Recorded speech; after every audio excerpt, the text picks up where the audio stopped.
The morning broke in hushed tones, the air heavy with the scent of dew and something far less tangible, a quiet sadness that seemed to cling to the small town like mist.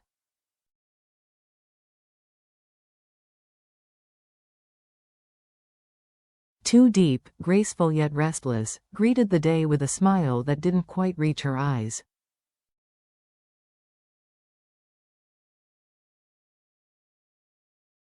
"Hello, everyone. Wishing you all good health and peace in life," she said, her voice carrying a warmth that belied the storm she kept inside.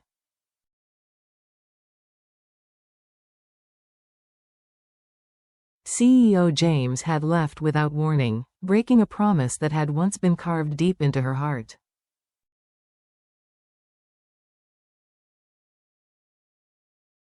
The laughter that had once filled her home had been replaced by the kind of silence that echoed louder than noise.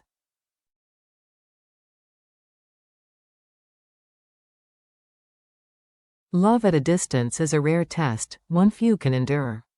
Could Tu Diep find the strength to wait for James's return? Or would time and loneliness slowly erode the love they had believed unshakable?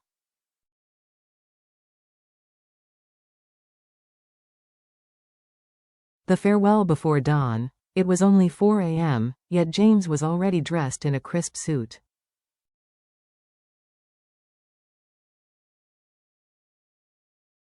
His suitcase stood sentinel by the door, ready to be claimed by the waiting car outside.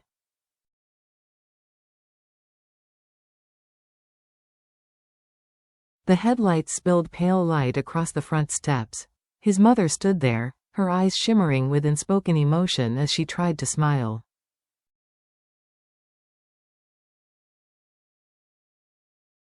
"Son, I have prepared everything for you," she said softly. "Take care of yourself out there."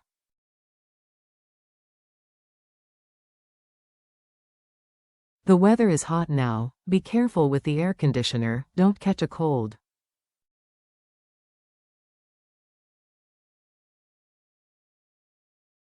James clasped her hands, feeling the warmth of her calloused fingers. "I'm sorry, Mother, for leaving you alone."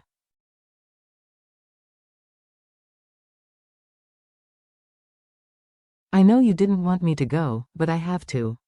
I must help Father, I must do it for all of us."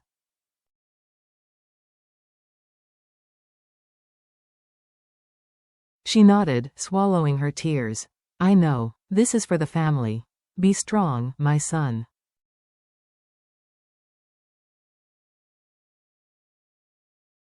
In the dim light behind them stood Tu Diep, silent and still. She hadn't slept all night, knowing that with the rising sun, he would be gone.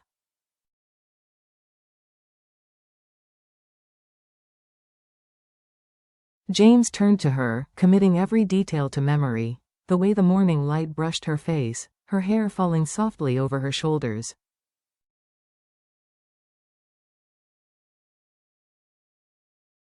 "When you wake up," he whispered, "I'll already be on the plane.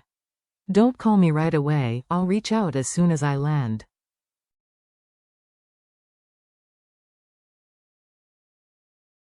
"I know I promised never to leave you again, but I can't abandon my duty to my family."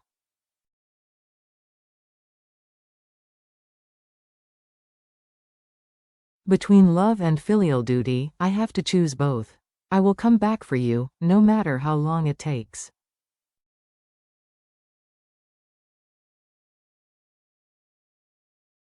Wait for me, a month, a year, longer if you must.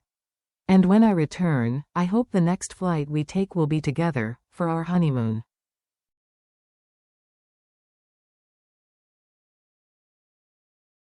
Her lip trembled, but she bit it to stop herself from crying.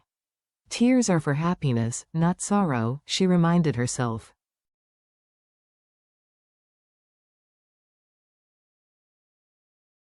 "I'll wait," she said quietly. "No matter how long." He smiled one last time, stepped into the car, and was gone.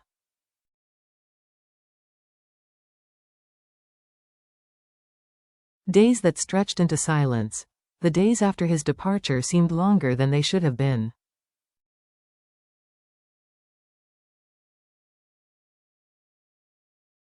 Tu Diep kept herself busy. She visited the construction site where their new home was meant to rise.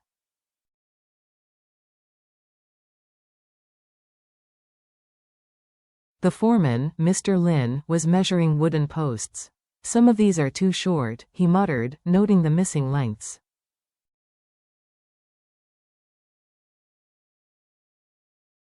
"We'll need more wood before the workers can start." She offered to help, but there was little she could do yet.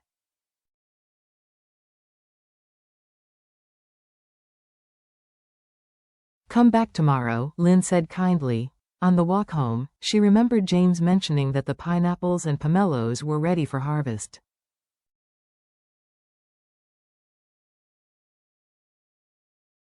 Almost without thinking, she detoured to the orchard. The golden pineapples glistened under the morning sun, their fragrance sweet and familiar.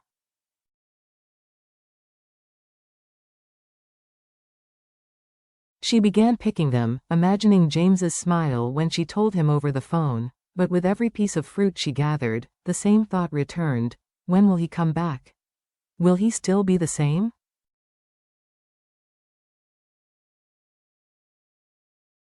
A test for both hearts. Far away, James was battling storms of his own. The business venture he had joined with his father was far more cutthroat than expected.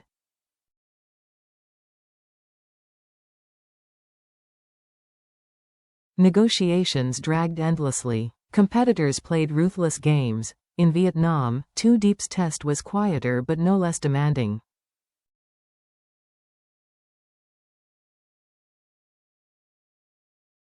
She filled her days with work, helping at the construction site once progress began, visiting the orchard, learning to manage business matters in James's absence.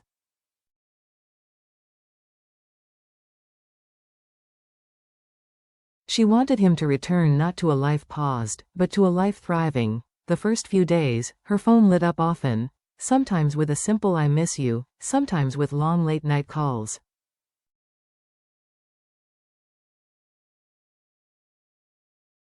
But as weeks turned into months, the calls grew scarce. The time zones, the weight of his responsibilities, and the unpredictability of his work pulled them further apart.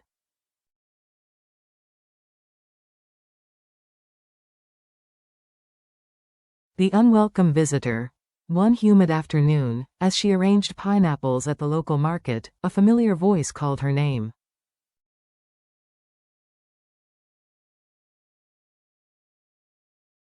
It was Men, an old acquaintance, now sharply dressed in a tailored suit. "It's been a long time," he said with a polite smile that lingered just a moment too long.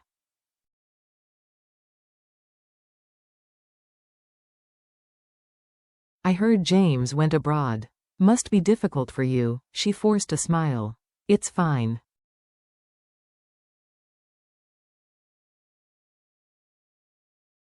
We talk when we can. If you ever need help with anything, you know where to find me," he said.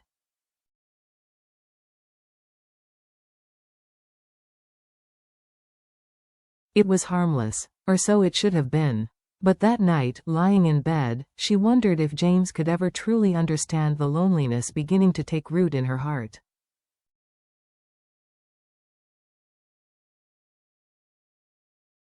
Walls made of miles.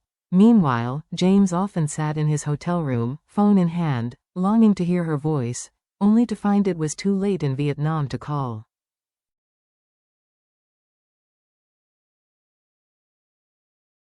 He told himself it was temporary. That one day soon, he'd walk through that familiar door and she'd be there, and all the distance would melt away.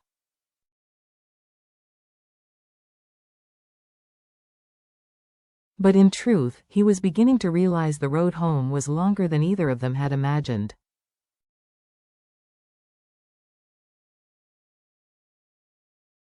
And back in Vietnam, whispers had started, wondering whether Tu Diep could truly wait, whether she could resist the quiet attentions of those closer to her than James could be.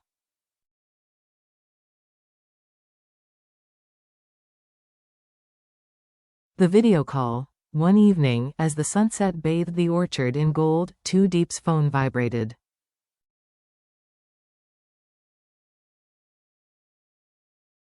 James's name lit the screen. Her heart skipped. "James," she answered, her face brightening.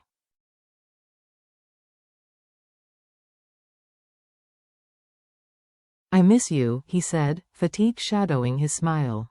"How have you been?" "I've been fine."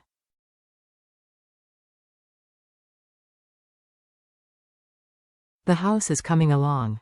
The orchard's doing well. I've been keeping busy." "That's good," he said softly.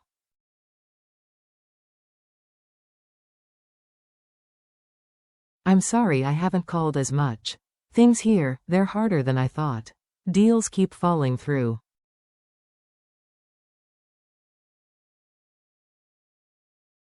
"I'm working with people I can't fully trust." She noticed the slump in his shoulders.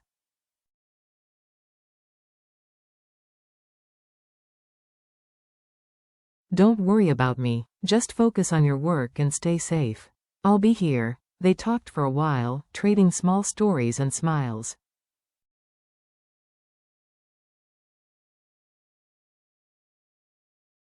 But when the call ended, the silence returned, heavier than before. A rift in the making.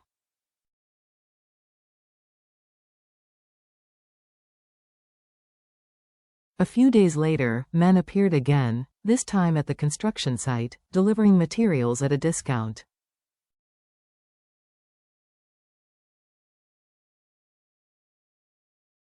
"James is far away," he said casually.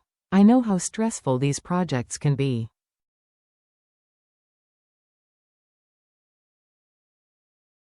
"Let me help." She hesitated but accepted, promising to repay him soon.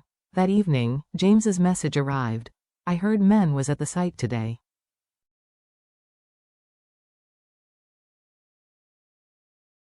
"Why didn't you tell me?" Tu Diep stared at the screen, a spark of frustration rising.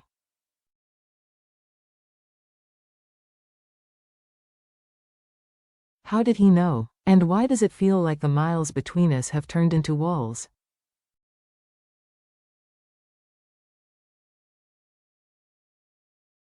The real battle. In a foreign office lit by cold fluorescent light, James clenched his fists.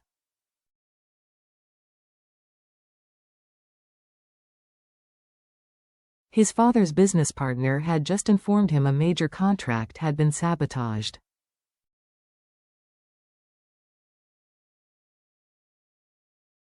A hidden rival was pulling strings, the same force that had once tried to harm his company at home.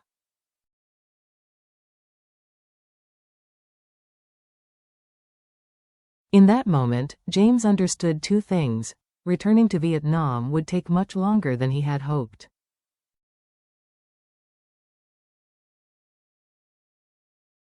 His greatest battle wasn't just winning abroad, it was keeping Tu Diep's heart while fighting a war she could not see.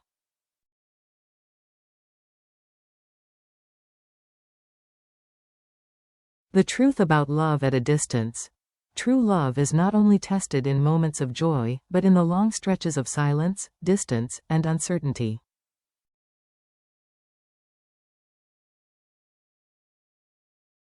Trust is the bridge that spans those miles. Without it, even the smallest misunderstandings can become walls.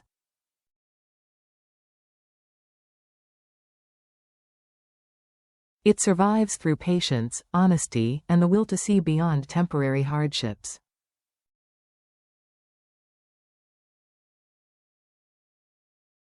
Sometimes, the greatest act of love is enduring the waiting without letting doubt take root.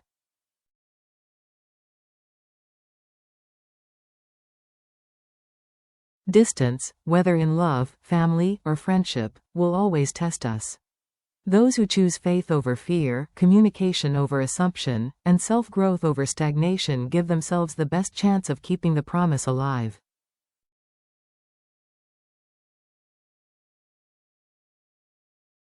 When the day of reunion comes, the strongest love will be the one that has weathered both time and silence.